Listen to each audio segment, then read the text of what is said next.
Hi students, good evening. आज हम आप सभी को चैप्टर 11 द परफेक्ट टेंस के बारे में बताएंगे। इस चैप्टर का पहला एक्सरसाइज है complete the sentences with the present perfect tense of the verb given in brackets. Use contractions where possible. इसके अंतर्गत कुछ सेंटेंस दिए गए हैं जो इनकम्प्लीट हैं। इसे हमें कंप्लीट करना है प्रेजेंट परफेक्ट टेंस में। तो प्रेजेंट परफेक्ट टेंस की सहायक क्रिया होती है हैज और हैव। सिंगुलर सब्जेक्ट के साथ हैज का यूज करते हैं और प्लूरल सब्जेक्ट के साथ हैव का यूज करते हैं और क्रिया की थर्ड फॉर्म का यूज करते हैं। या हम कह सकते हैं प्रेजेंट, या हम कह सकते हैं past participle form of the verb. पहला सेंटेंस हमारा है आई द जॉब फिनिश। अब इस सेंटेंस को हमें कंप्लीट करना है तो लिखेंगे I have finished the job. I have finished the job. Second, he has not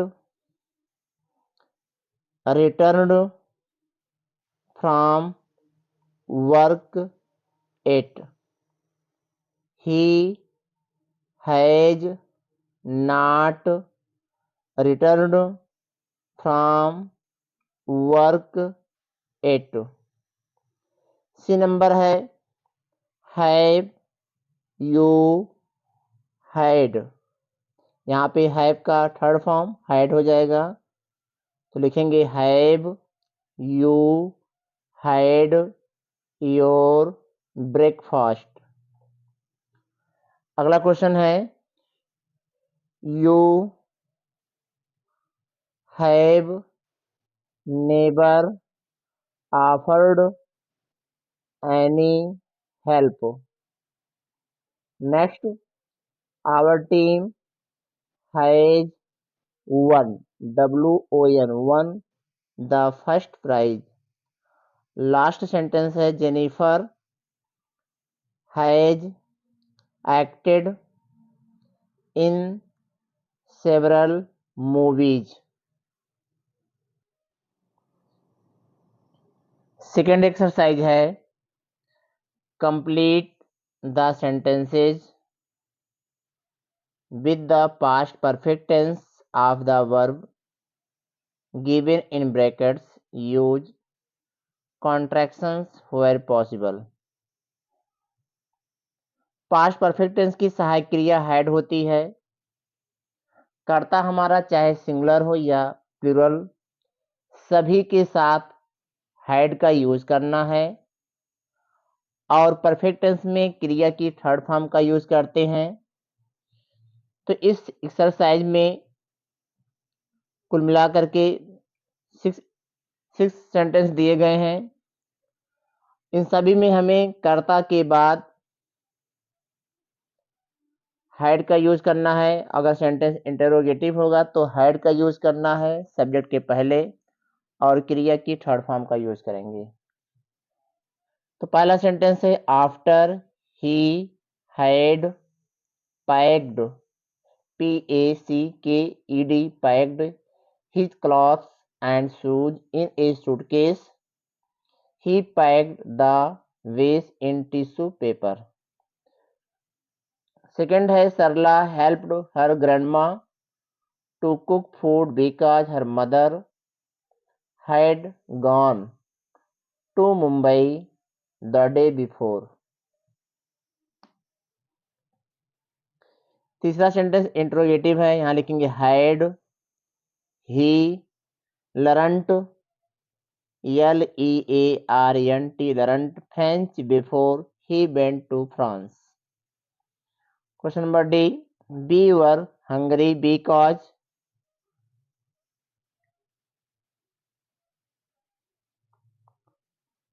be had not eaten anything since morning. We were hungry because B, subject लिखेंगे यहाँ पे BWEB had not eaten anything since morning. अगला sentence है, यहाँ लिखेंगे हम had you seen this movie before? How did you know all the song and story? और इस एक्सरसाइज का लास्ट क्वेश्चन है, the storm destroyed the bridge which the chief minister had inaugurated a few months before. अगला exercise है, complete the sentences below by putting the verb in brackets into future perfect tense. Future perfect tense की सहायक क्रिया will have shall have होता है। आई और B के साथ शैल हैव का यूज करते हैं, से सभी कर्ताओं के साथ विल हैव का यूज करते हैं और क्रिया की थर्ड फॉर्म का यूज करते हैं। तो पहला सेंटेंस है आई, तो यहाँ लिखेंगे I shall have read this book for 10 days by the end of this week. Second लिखेंगे दे विल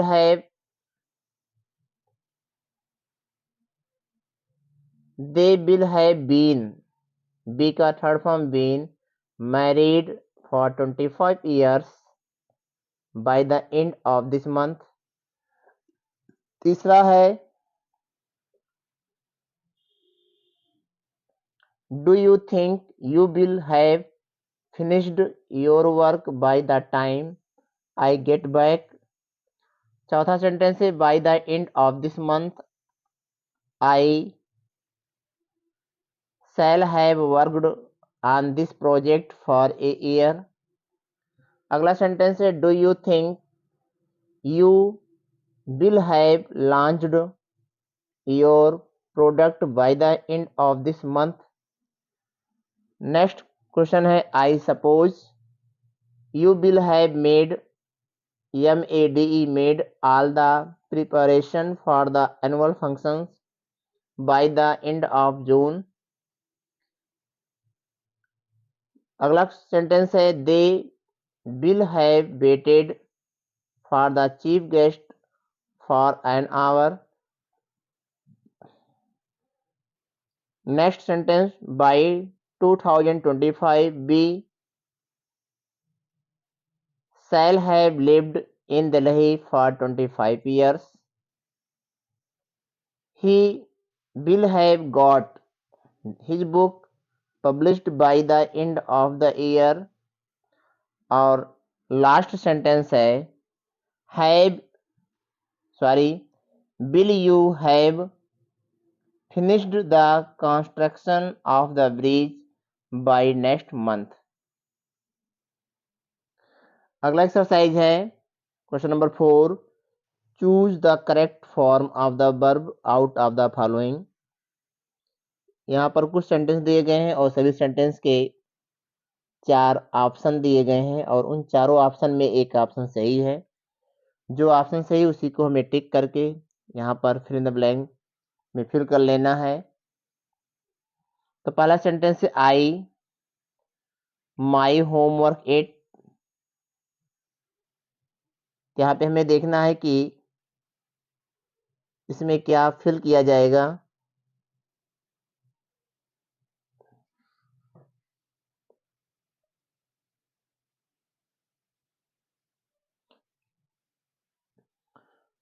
तो क्वेश्चन नंबर ए के लिए हम 4th नंबर पे टिक करेंगे, लिखेंगे I have not finished my homework eight.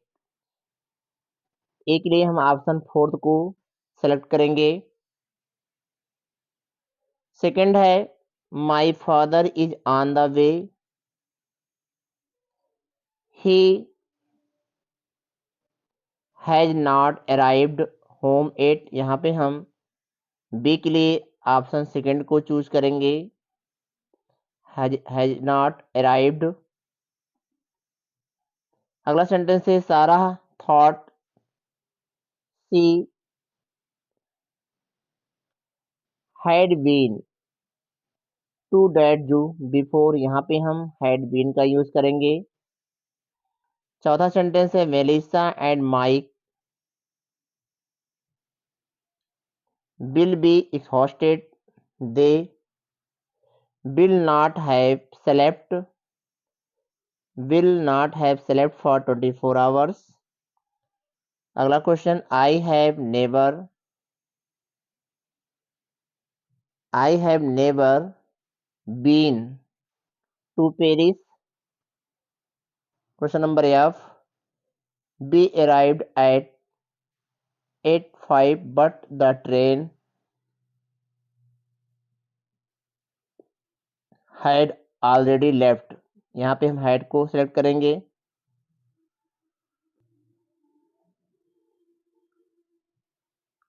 अगला सेंटेंस है you ever been to New York. यहाँ पे हम जी के लिए नंबर 4 को सेलेक्ट करेंगे, have you ever been to New York. उसके बाद लास्ट सेंटेंस है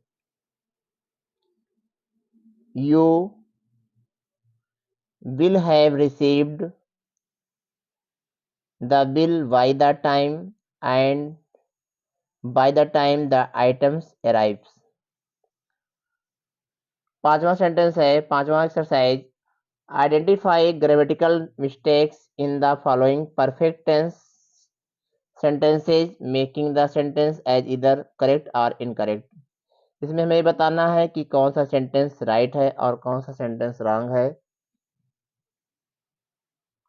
तो पहला सेंटेंस है she have not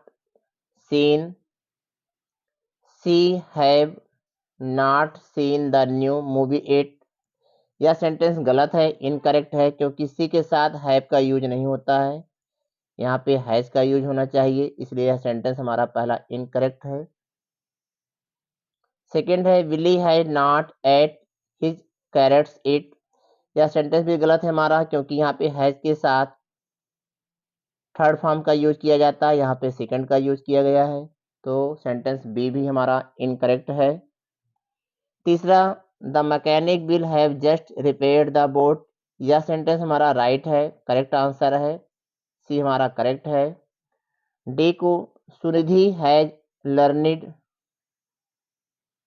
to play the flute it.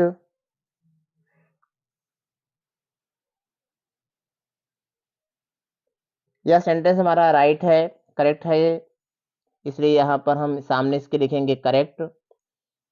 Last sentence है it had not was easy but they managed to change the puncture tyre.